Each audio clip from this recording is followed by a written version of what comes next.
అంతటా గిలాదు కాపురస్తుల సంబంధీను తిష్బీయుడైన ఏలియా ఆహాబునకు వచ్చి ఎవరి సన్నిధిని నేను నిలబడి ఉన్నానో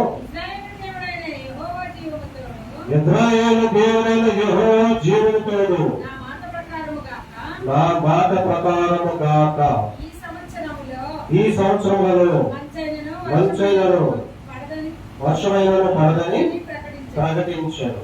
పిమ్మట యెహోవా అతనికి ప్రత్యక్షమై నీవు ఇచ్చట నుండి తూర్పు వైపునకు పోయి యాద్రోనులకు ఎదురుగా ఉన్న కెరూతు వాగు దగ్గర దాగి ఉండవు. ఆ వాగు నీరు నీవు త్రాగుటవు, అచ్చడికి నీకు ఆహారం తెచ్చినట్లు నేను కాకులములకు ఆజ్ఞాపించుతానని అతనికి తెలియజేయగా అతను పోయి యెహోవా సెలవు చెప్పాడు. యాద్రోనులకు ఎదురుగా ఉన్న కెరీతు వాగు దగ్గర నివాసం చేశాను. అక్కడ కాకులములు ఉదయమందు రొట్టెను మాంసము అస్తమయమందు రొట్టెను మాంసము అతను తీసుకుని వచ్చుచున్నాను. అతడు నేను వాగు నీళ్ళు త్రాగుచూ వచ్చాను. దేవుని స్తోత్రం కలుగుగాక. పాత నిబంధన గ్రంథములో ప్రాముఖ్యమైనటువంటి వ్యక్తులలో ఈ ఏరియా ఒకటి. పాత నిబంధన గ్రంథంలో ప్రాముఖ్యమైన వ్యక్తుల్లో ఏలియా ఒకడు. ఏలియా ఎలీషా అంటారు కదా, తెలుసు కదా. పాత ఏలియా ఎవరో ఎలీషా ఎవరో తెలుసు కదా. వాళ్ళు ప్రవక్తలు. ఏలియా ప్రవక్త. ఈయన గొప్ప దైవజనుడు, ఈయన ప్రార్థనాపరుడు. ఈయన నా మాట ప్రకారం జరుగును గాక అంటే ఆయన ఏ మాట అంటే అది జరిగిపోయేది ఆ రోజుల్లో. అంటే అంత పవర్ఫుల్ దైవజనుడు. పవర్ఫుల్ దైవజనుడి పట్ల దేవుడు వాళ్ళ మాటను స్థిరపరుస్తాడు, వారి ప్రార్థన ఆలకిస్తాడు, వారి జీవితంలో కార్యాలు చేస్తాడు. ఆ రోజు ఏలియా ఇజ్రాయెల్ దేశపు రాజు అయినటువంటి ఆహాబు వద్దకు వెళ్ళి నా మాట ప్రకారం జరుగును గాక, నేను ఎవరి సన్నిధిని నిలబడి ఉన్నానో ఆ ఇజ్రాయెల్ దేవుడు మాట ప్రకారం నేను ప్రకటిస్తున్నాను. ఈ సంవత్సరంలో మంచైనను వర్షమైనను కురవదు గాక అని ప్రకటించాడు. ఆ మాట ప్రకారం 3.5 సంవత్సరాలు వర్షము కురవలేదు. అంటే అంత పవర్ఫుల్ క్యాండిడేట్ ఏలియా. ఈ ఏలియాని మనము బైబిల్ గ్రంథంలో చూస్తాము. ఆయనను దేవుడు సుడిగాలిలోంచి తీసిపోయాడని మన బైబిల్ గ్రంథంలో చూస్తాం. ఆయన చనిపోలేదు, సమాధి చేయబడలేదు. ఆయన సుడిగాలిలోంచి అగ్ని రథాలు వచ్చి సుడిగాలిలోంచి ఆయన తీసిపోయాడు దేవుడు ఏలియా. ఈ ఏలియా చనిపోయిన ఏలియా ఆకాశంలో ఎత్తబడిన తర్వాత ఈ ఏలియా బల ప్రభావాలతోటి బాప్తిస్మం నుంచి యోహాను పుట్టాడని, ఏలియా బాప్తిస్మం నుంచి యోహాను తర్వాత నూతన నిబంధనలో మనం బాప్తిస్మం నుంచి యోహాను చూస్తాం. ఆయన ఏలియా ఆత్మ కలిగిన వాడు, అంటే ఏలియా బల ప్రభావం కలిగిన. చూసారా దైవజనుడి పవర్ ఎంత ఉంటుందో. దైవజనుడి పవర్ అది. ఆయన బల ప్రభావాలతో ఈయన పనిచేశాడు. బాప్తిస్మం దేవుని స్తోత్రం కలుగుతాడు. ఆ తర్వాత ఈ ఏలియా మోషేలు రూపాంతరం కొండం మీద దేవునికి ప్రత్యక్షం అవుతారని రాయబడి, అంటే యేసు ప్రభుతో మనం మాట్లాడతాం. ఎవరు? ఏలియా, మోషే. యేసు ప్రభువారు ఈ లోకానికి వచ్చిన తరపుకి వీళ్ళిద్దరూ పరలోకానికి ఎత్తబడ్డారు. వాళ్ళు ఇక్కడ లేరు. ఏలియా లేడు, మోషే లేడు. ఏలియాని ఆ సుడిగుండంలో సుడిగాల్లో తీసిపోయాడు. మోషే సమాధి కూడా లేదని మనం అనుకోవడం తెలుసుకున్నాం. మోసే కూడా సమాధి చేసినట్టు కానీ ఇదిగో మోసే సమాధి పలానా చోట ఉందని మనకు తెలియదు. ఏం జరిగిందో దేవుడికి మాత్రమే తెలుసు. కొన్ని విషయాలు దేవుడికే తెలుసు. అయితే ఈయన రూపాంతర కొండ మీద ఒలివ కొండ మీదకి వెళ్ళినప్పుడు శిష్యులు తీసుకుని వెళ్ళాడు యేసు ప్రభువు. ఎవరిని? పేతురుని, యోహాన్ని, యాకోబుని, ముగ్గురిని తీసుకుని వెళ్ళాడు. అప్పుడు ఇద్దరు వ్యక్తులు వచ్చి ఈయనతో మాట్లాడటం పేతురు చూశాడు. పేతురు చూశాడా?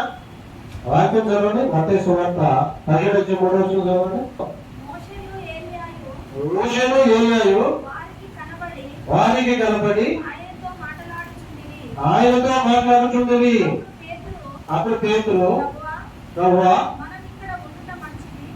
మనం ఇక్కడ ఉండటం మంచిది, నీకు ఇష్టమైతే ఇక్కడ నీకు ఒకటి, మోషేకు ఒకటి, ఏలియాకు ఒకటి, 3 పర్ణశాలలు కట్టుదని యేసుతో చెప్పారు. అలాగా వాళ్ళిద్దరూ యేసు ప్రభువుతో మాట్లాడారు. అది పేతురు చూసాడు. అప్పుడు పేతురు అంటాడు, అయ్యా ఇక్కడ 3 పర్ణశాలలు కడతాం, ఇది నాకెందుకో ఇది ఒక పరిశుద్ధమైనటువంటి స్థలం అని, ఇది దైవికమైన స్థలం అని నాకు అనిపిస్తుంది. ఇక్కడ ఒక 3 పర్ణశాలలు కడదాం, నీకు ఒకటి, ఏలియా ఒకటి, మోషేకు ఒకటి అని అంటాడు. అంటే మోషే ఏలియాలు దేవుడితో మాట్లాడటం చూస్తాం. ఆ తర్వాత ఈ ఏలియా మళ్ళీ వస్తాడని ప్రకటన గ్రంథంలో రాయబడడం. అక్కడికి ఎన్ని ప్రాముఖ్యతలు ఉన్నాయి ఏలియాకి? ఆయన ఒక గొప్ప దైవజనుడు, ప్రార్థనాపరుడు, ఆయన మాట ప్రకారం జరిగింది. వర్షం రమ్మంటే వచ్చింది, ఆగిపోమంటే ఆగిపోయింది. ఇప్పుడు 3 సంవత్సరాలు కురవదంటే వర్షం ఆగిపోయింది. మళ్ళీ కొరవ వచ్చేసింది, కొరవైనంతరం మళ్ళీ వర్షం వస్తుందని ప్రకటించాడు, మళ్ళీ వర్షం కురిసింది ఏలియా. ఆ తర్వాత యేసు ప్రభుత్వం మాట్లాడటం చూస్తాం. సుడిగాల్లో దేవుడు తీసుకెళ్లిపోయాడని చూస్తాం. ఆ తర్వాత మళ్ళీ ప్రకటనలో మళ్ళీ ఆయన భూలోకాన్ని మళ్ళీ వస్తాడని, అంటే అది ఇంకా జరగలేదు, అది జరగబోతుంది. ఎంతవరకు చెప్పాయని జరిగిపోయినాయి. ఆయన బాప్తిసం నుంచి యోహాను, ఏలియా ఆత్మ బల ప్రభావాలకు ఆయన పరిచయం చేశాడని చూసాం. ఇప్పుడు మళ్ళీ రాబోతున్నాడంట. మళ్ళీ ఎప్పుడు రాబోతున్నాడు? సంఘం ఎత్తబడిన తర్వాత 7 ఏళ్ల శ్రమలు స్టార్ట్ అయిన తర్వాత మళ్ళీ వాళ్ళు ఏలియా అనోకులు భూమి మీదకి వస్తారంటే వాళ్ళు ప్రవచిస్తారంట. వాళ్ళు కూడా అద్భుతాలు చేస్తారంట. వర్షం కురుస్తుందంటే కురుస్తుంది, ఆగిపోమంటే ఆగిపోతుంది. అగ్ని కురుస్తుందంటే కురుస్తుంది, ఆగిపోమంటే ఆగిపోతుంది. అంటే అంత పవర్ఫుల్ క్యాండిడేట్ ఏలియా. అది కూడా మనం ఎక్కడ చూస్తాము? చూడండి, అది ప్రకటన గ్రంథము 11:6 చదవండి. 11 తాము ప్రవచించు దినములు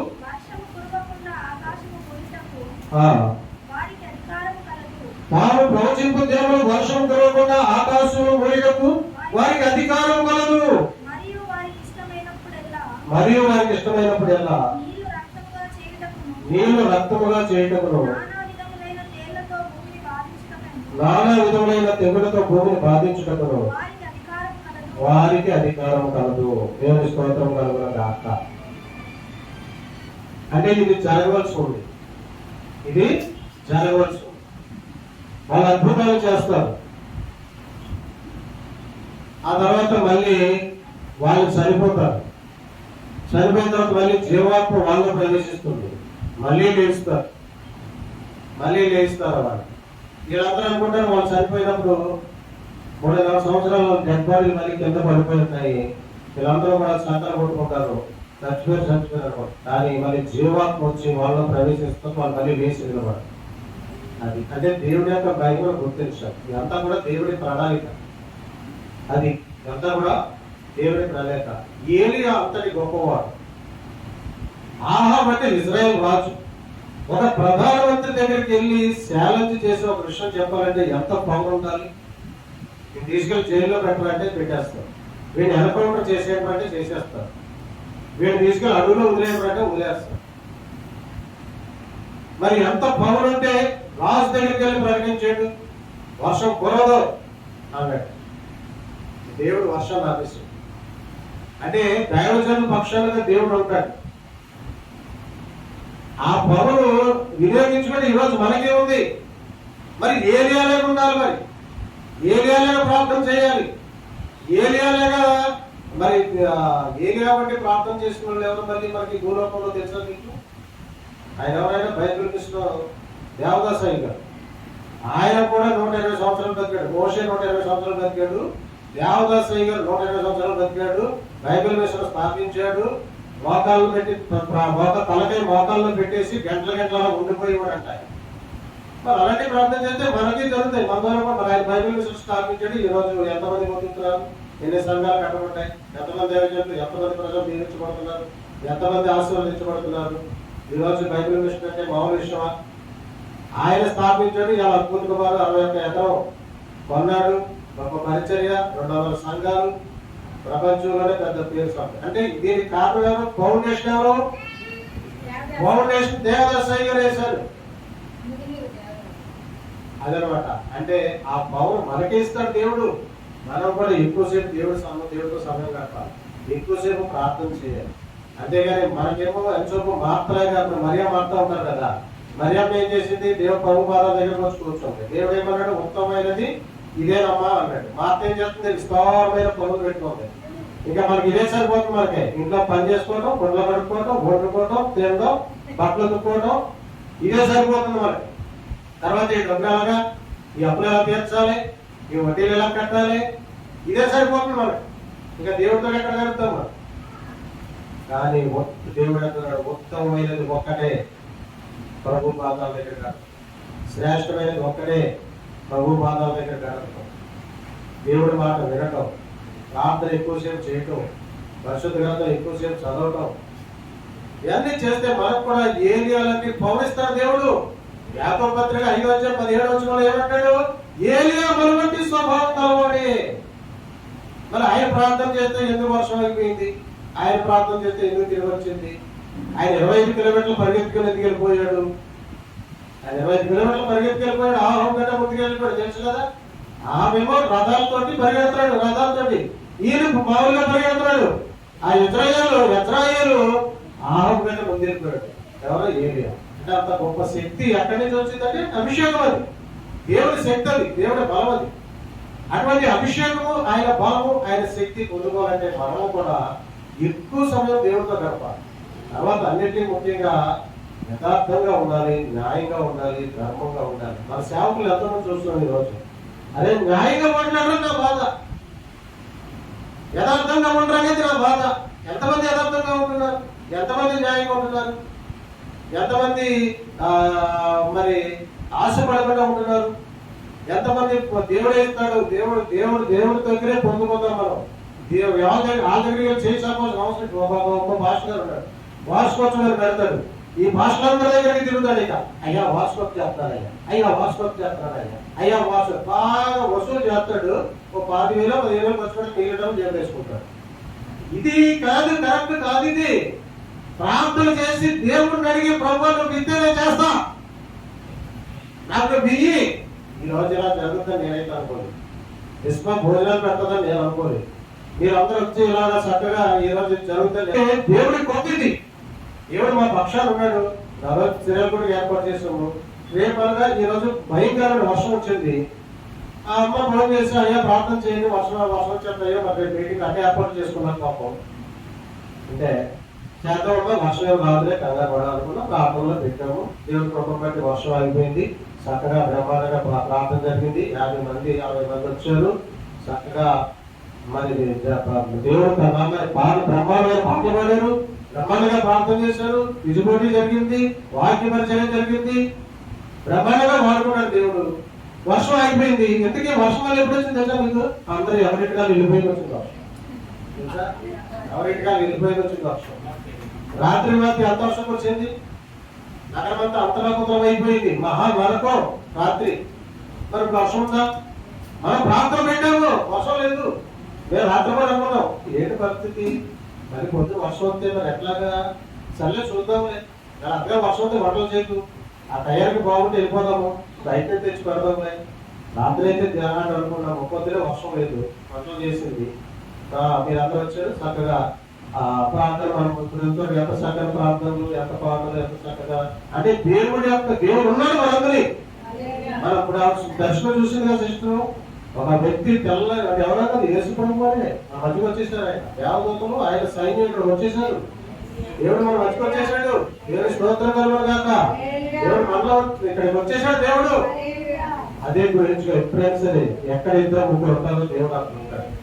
ఎక్కడ ఉంటారు అక్కడ ఉంటాడు దేవుడు. అక్కడ దేవుడు మన మధ్యకి వచ్చేస్తాడు దేవుడు. అందుకనే మనం చాలా జాగ్రత్తగా ఉండవలసిన వారమై ఉన్నాం. ప్రార్థనాపూర్వకంగా వచ్చిన వారై ఉన్నాం. మరి ఏలియా బట్టి స్వభావం కలిగి ఉండాలి. అంటే దేవుడు ఇష్టపడతాడు. ఎవరిని ఇష్టపడతాడంటే నీతిమంతుని ప్రార్థన మనపూర్వకమై నీతిమంతుని విజ్ఞాపన ప్రార్థన మనపూర్వకమై బహు బలం గలదిగా ఉండును. నీతిమంతుల ప్రార్థన ఆలకిస్తాడు, యథార్థవంతుల ప్రార్థన ఆలకిస్తాడు, సత్యవంతుల ప్రార్థన దేవుడు ఆలకిస్తాడు, న్యాయవంతుల ప్రార్థన దేవుడు ఆలకిస్తాడు, ధర్మాన్ని పాటించేవాళ్ళు. ఇప్పుడు అందుకనే మనం మొత్తం అన్నిటి ముఖ్యంగా దైవ సేవకులైన వాళ్ళు ఎలా ఉండాలంటే కరెక్ట్ గా ఉండాలి. ఫస్ట్ నీతి వేదంగా నీతి నిమిత్తం ఆకలి దప్పులు గలవారు ధన్యులు, పరలోక రాజ్యం వారిది. నీతి నిమిత్తం హింసించబడిన వారు ధన్యులు, పరలోక రాజ్యం వారిది. సాత్వికుల ధన్యులు, వారు భూలోకంలో స్వతంత్రించుకుంటారు. సమాధానపరచువారు ధన్యులు, వారు సమాధానపరచబడతారు. హృదయ శుద్ధి గల వారు ధన్యులు, వారు దేవుని చూస్తారు. హల్లెలూయా. అలా ఉంటే ఏలియాలంటే అద్భుతాలు మనకి ఎందుకు జరగవు? ఎలీషాలంటే అద్భుతాలు మనకి ఎందుకు జరగవు? ఏలియా ఎన్ని అద్భుతాలు చేశాడు తెలుసా? 9 అద్భుతాలు చేశాడు ఆయన. పాములు పెట్టాలని ఆహారం అందించినాయి. ఇప్పుడు ఆహాబు ఆవిడ ఉంది కదా, ఆహాబు భార్య ఎవరు? యెజ్బెల్. వాళ్ళు ఇద్దరు అనుకుంటారా వీడు సంగతి ఏంటి, వీడు ఏం చేద్దాము అని అనుకుంటారు. ఎవరిని? ఏలియా. రాజు లక్ష్యలేదు. ఇశ్రాయేలు దేశానికి రాజు, ఆయన తలుచుకుంటే గుడి తీస్తాడు, చంపేస్తాడు.